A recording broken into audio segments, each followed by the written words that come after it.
Our first reading for this morning is from Hebrews. It's chapter 7, and it's verses 23 to 28, and you can find it on page 222 of your pew Bibles.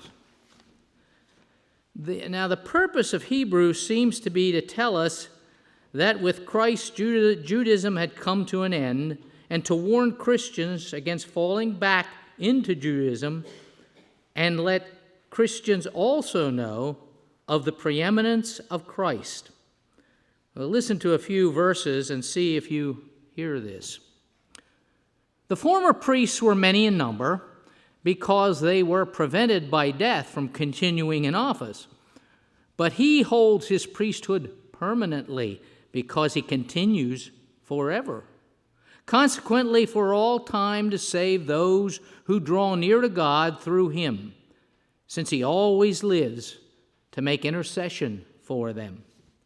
For it was fitting that we should have such a high priest, holy, blameless, unstained, separated from sinners, exalted above the heavens. He has no need, like those high priests, to offer sacrifices daily, first for their own sins and then for those of the people.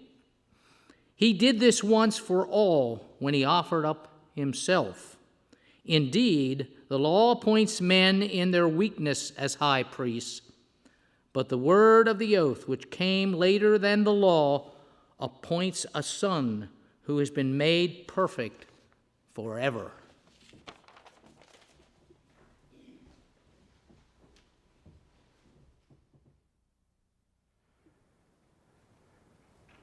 Our focus lesson comes to us from the Gospel of Mark, the 10th chapter, verses 46 through 52. And I think it can be found on page 42 of your pew Bible. The central figure in this gospel reading, besides Jesus, is a nameless blind man. Now you may say, wait a minute, I was calling him Bartimaeus to the children. But you see, he was a nameless man because Bartimaeus simply means son of Timaeus. And so we don't know his name. We only know that he is Timaeus' son. But we do know he's a person of hope. The folk around him wants him to be quiet, to be invisible, as people with disabilities have often been invisible in our society and over the years. But he won't keep quiet.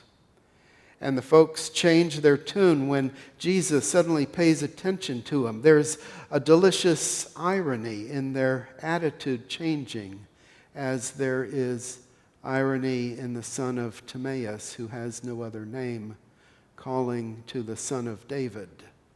Bartimaeus calls to Bar David. It is Bartimaeus' initiative that opens the story, and Jesus respects him in this. What do you want? He asks. And in faith, Timaeus' son gets what he asks for and becomes a follower. Let us listen closely for the good news for us today in the Gospel of Mark, in the 10th chapter, beginning with the 46th verse. And they came to Jericho, and as he was leaving Jericho with his disciples and a great multitude, Bartimaeus, a blind beggar, the son of Timaeus, was sitting by the roadside. And when he heard that it was Jesus of Nazareth, he began to cry out and say, Jesus, Son of David, have mercy on me. And many rebuked him, telling him to be silent, but he cried out all the more, Son of David, have mercy on me. And Jesus stopped and said, Call him. And they called the blind man, saying to him, Take heart, rise, he is calling you. And throwing off his mantle, he sprang up and came to Jesus. And Jesus said to him, "What do you want me to do for you today?" And the blind man said to him, "Master, let me receive my sight." And Jesus said to him, "Go your way. Your faith has made you well." And immediately he received his sight and followed him on the way. The word of our Lord. We give praise and thanks. Amen.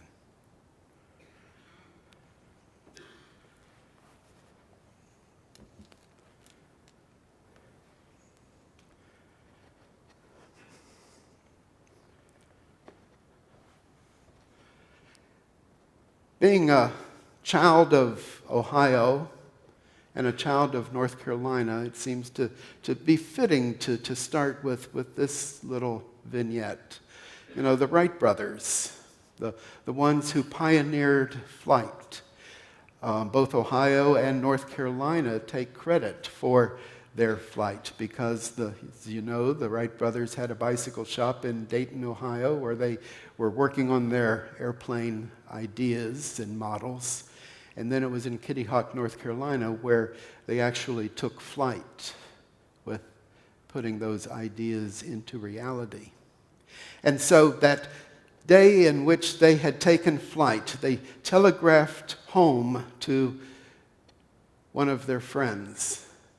And it said, "We have flown 59 seconds in the air, and now we're coming home." Well, their friend immediately took the telegram and took it to the newspaper, figuring this had to be newsworthy. And so it appeared in the paper the next day, "Wright brothers are coming home." True story, true story. But, you know, it matters on your perspective, doesn't it, as far as how you relate to things and people? Your perspective on beggars, your perspective on disabilities, your perspective on just everything. But then if you happen to be a beggar, or if you happen to have a disability, it becomes something that you actually live with from day to day. So we're going to try something a little different today. I'm going to have all of you close your eyes.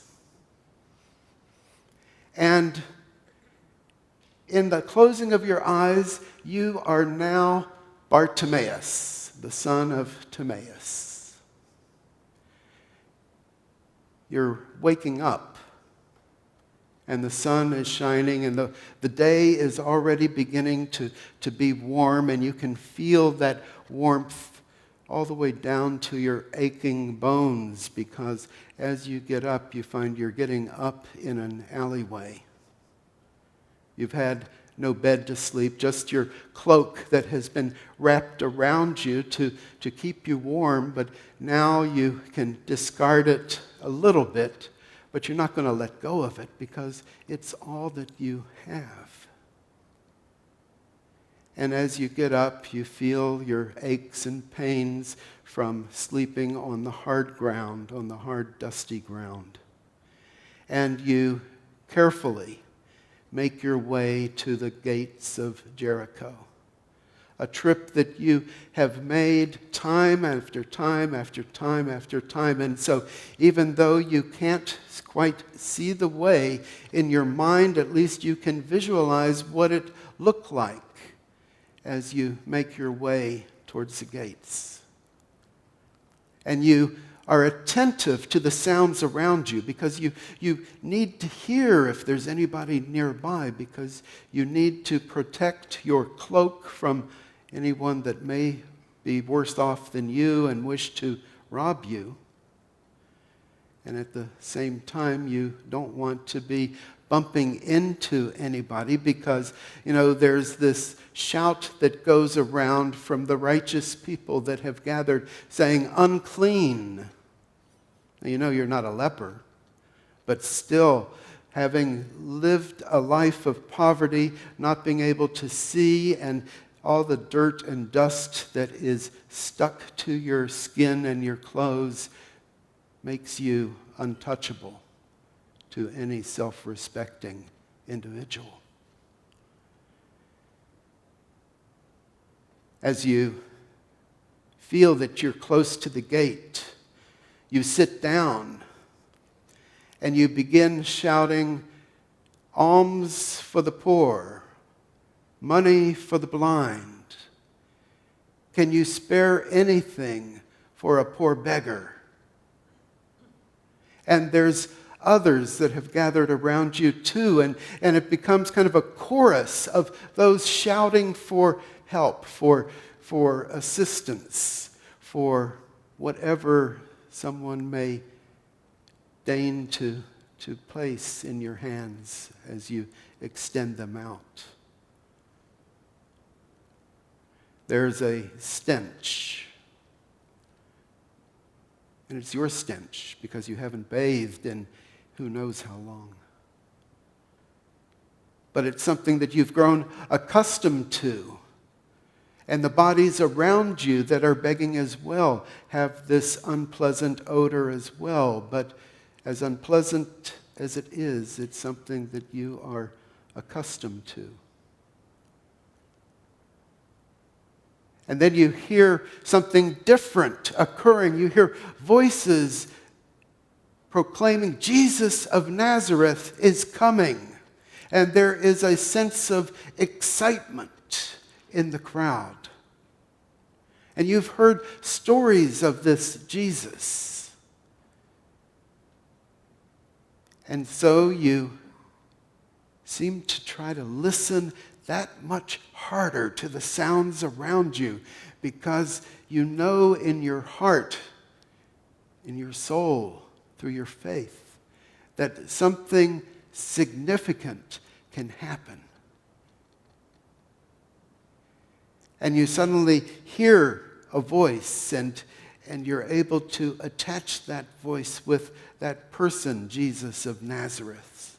And you can tell that there's a crowd around him, and they're all talking and asking questions, and he's responding to the questions that are asked.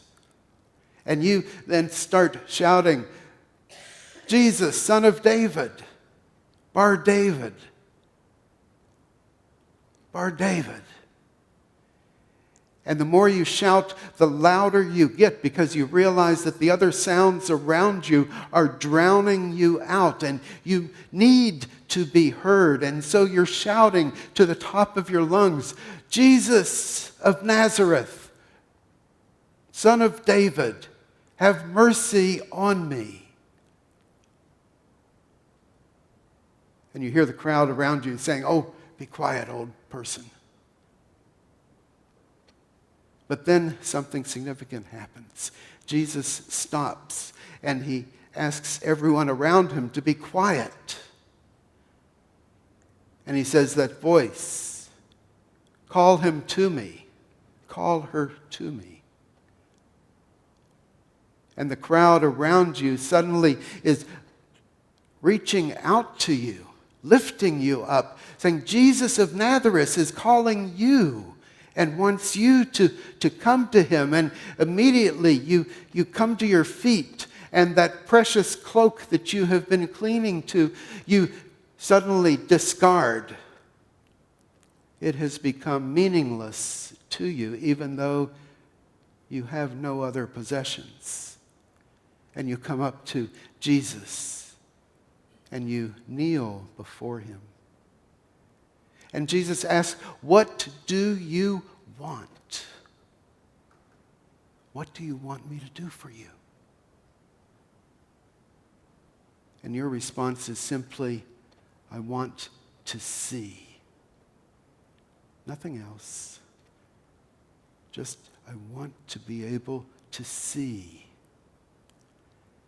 And Jesus says, "Get up, open your eyes, and go your way, for your faith has healed you." And when you open your eyes, you can feel the blinding sun, and it's overwhelming. but not nearly as overwhelming as the realization of what has actually transpired.